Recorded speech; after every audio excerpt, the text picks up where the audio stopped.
What I want to talk about is a small moment in Paradiso, in Paradise, and a tiny detail of the manuscript tradition that in which that sort of moment is represented and passed down. So we're in Paradise. Dante and Beatrice are floating up through the levels of Paradise. And we got quite near the top. We're in Canto 26, the heaven of the fixed stars. And the souls are appearing to Dante and Beatrice as little flames or little lights.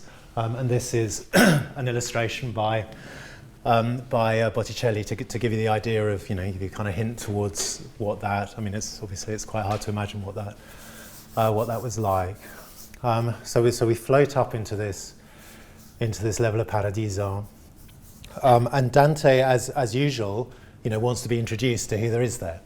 And one of the people that Beatrice says is in the heaven of the fixed stars is Adam, who's represented by this little squiggle in the illustration. So Adam, she says, here is Adam, the first human. And Dante is amazed to connect to the kind of theme of celebrity that there is in the exhibition outside. Obviously, in the heaven of the fixed stars, there is no bigger star than Adam, the first human. So Dante is sort of completely starstruck by this encounter, but also full of questions. So he's got questions tumbling up in his mind.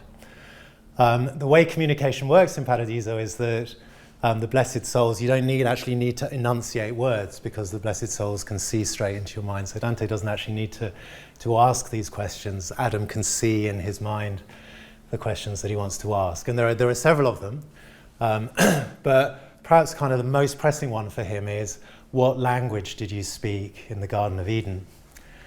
And the reason why this was a kind of pressing question for Dante was that, or one of the reasons why, was that he'd written about it in an earlier book, De Vulgari Eloquentia, his book of sort of the theory of language.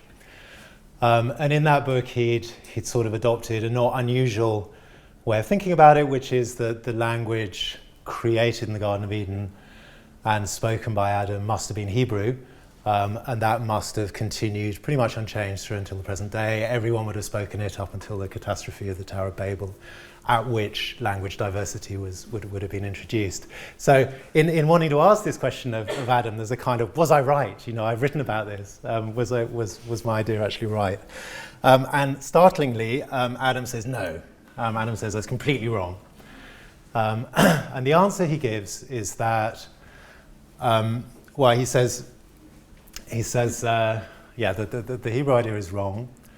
There was a language that I made jointly with God, and in that language, so this is what we've got here in represented in a modern edition of the Commedia, edited by Petrocchi, published 1966-7. He says we spoke a different language before I died, and you've got this word here, or this mark, this line that looks like a letter I. He says that was what I can tell you about it. I can't tell you anything about it, but what I can tell you about it is that our word for God was this mark. And then he says after that, the name of God changed and turned into El, which is what you thought it was in the Garden of Eden before. So one of the amazing things he says is that language change was built in from the beginning, because language was a natural thing. It was always changing. And another thing, another of the kind of surprising things he says is that the word for God is this mark. But what is this mark? He says that the sommo bene, the greatest good, God was represented, was called by a word that Dante writing represents by this mark. And I'm not the only person to have been puzzled by this. Dante's contemporary readers were really puzzled by it as well.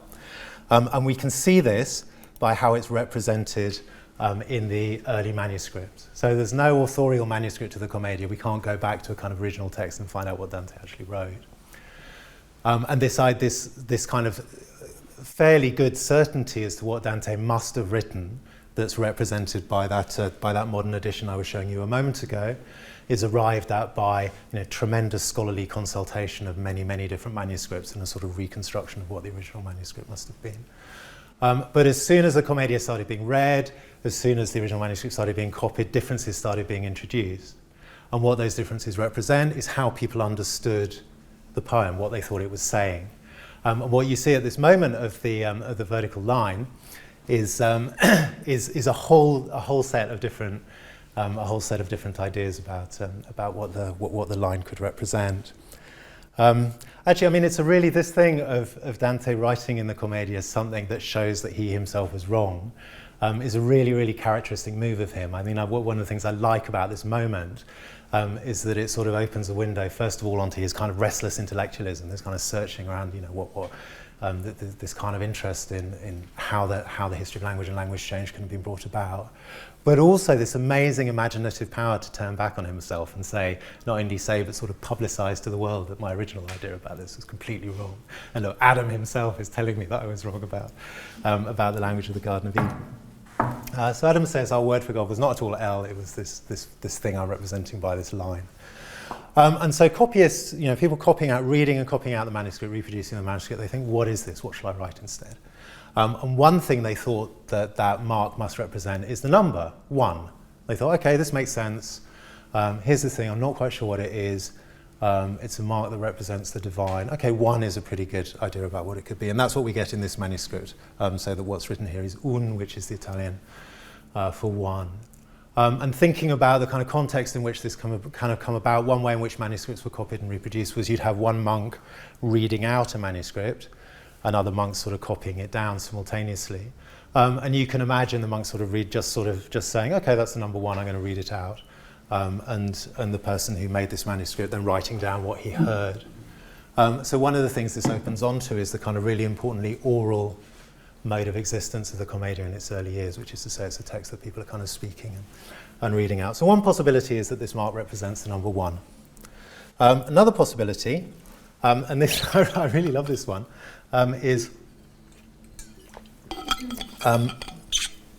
was that it represented the letter L. Why would that be? The reason for that would be that when you speak out the letter L, especially in Italian when it's more like Elle, it sounds like L, E-L. So it sounds like the Hebrew word for God that Dante thought was the original word for God and that he'd written about in the De Vulgari Eloquentia. So what I love about this is the idea of the copyist and the reader saying, this just can't be right. This I idea can't be right. It must be L, what Dante originally meant, what Dante originally wrote. He can't be changing his mind about it here. I can't allow him to be inconsistent in this way. I'll find a way of turning this vertical line into an L, and I'll write EL here. I'll have Adam reiterate, the more orthodox view, I'll have Adam reiterate Dante's original idea that the word for God was L. The problem that creates, obviously, is that what Adam goes on to say is that this was our original word for God and it turned into L later on. So if you make L the original word for God, then you need to change the later one. And that's what happens here. So I couldn't find a manuscript representing this, but this is a commentary describing what's going on in the manuscript. Here's another example, and this is perhaps closest to what seems intuitively likely today as you're sort of reading it. It seems likely to interpret it as a letter, and I seems a plausible letter for it to be. So here's a copyist representing it by the letter I. Part of what was probably in this person's mind was that if it's the letter I, it's connected to another possible word for God, which was Yah, which remains to us today in the word Hallelujah.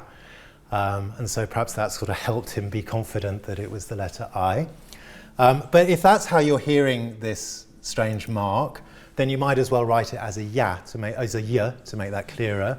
And that's what happens in this manuscript here, which again I don't have a nice photo of. This is a transcript. But the final thing that can happen in these early manuscripts is that somebody can see the ambiguity and want to record the ambiguity. So what happens here is you've got someone who's written un in the main text, and then you've got I written in the margin as an alternative. So basically, there are some manuscripts where the mark is copied correctly, but most of the early manuscripts go for either un or L. And then when the first printed editions of the Commedia start to exist, they go for un or L as well. So you've got this extraordinary aspect of the history of the transmission of the Commedia, that for hundreds and hundreds of years, this crucial moment, for me, this really fantastically funny, revelatory, interesting moment in which Adam says, the language of Eden was all lost. I can't tell you anything about it, but what I can tell you about is the word for God was this thing, but we don't know what it is. This moment is lost in the manuscript tradition because everyone wants to make it more normal. Everyone reading it wants to say, no, that doesn't really make sense. I'll put in something that does make sense to me. And it carried on like this until we get to this really fantastic guy called Dionisi, Giovanni Jacopo Dionisi, who lived in Verona in the late 18th century. He's a Dante scholar, but he's a scholar. He's a wonderfully eclectic scholar, an energetic scholar of many different things. And this book is a book about tombstones. And what the main purpose of the book is to give you help in interpreting inscriptions that you might find on a tombstone. And so what there is at the top of this image is various words that might be meant by the letter I if you find it on a tombstone. But then I love the sort of scholarly energy and ferocity that comes out in this footnote, because what there is in the bottom there is a footnote, and it's a footnote that goes all the way down this page and then down the next page as well. And it's where he's saying this is also really important in Dante's Paradiso. And everyone copies this out as un or el, and they're completely wrong, because the whole point of this moment in Paradiso, and is what I was just saying, the whole point of Paradiso, he says, is that this is a mark that represents a language that has been lost. So the notion that you can make sense of that language by attaching it to something that has significance in living languages is wrong. So we need to stick with this I.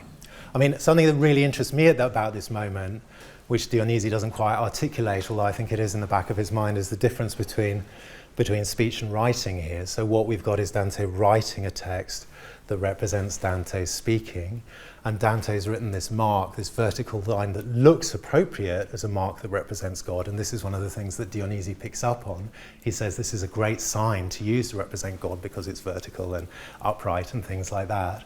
But the fact is that this mark that Dante's written represents something that Adam must say. It represents a sound that Adam must say. And I think it's really important to realise that we can't be sure what that sound was, in fact. So that Adam has said something to Dante. Dante has heard this one remaining word from the language of the Garden of Eden, and he's written it down, but he can't communicate it to the rest of us. What we get is a mark that says, you can't know what this was. I love this moment as a way of a sort of part of the kind of complexity and brilliance of the Commedia. I just want to actually so that's about how you represent something in the language Dante wrote. But then the question I just want to add to this in the last couple of minutes I've got left, the question I just want to add to this is how on earth then can you translate this into another language? So the whole point of this moment is you've got this mark that's functioning here in the Italian text, functioning in such a kind of complex, thwarted, exasperating way that it's signalling something that I'm not given access to. What happens when you translate it? And actually, one idea you could have that is in most languages, it's really easy to translate. Since the mark isn't actually in Italian, you just do the same mark. And in the very first translations, which in the 15th century into Latin, into Catalan and in Castilian, that's what they did.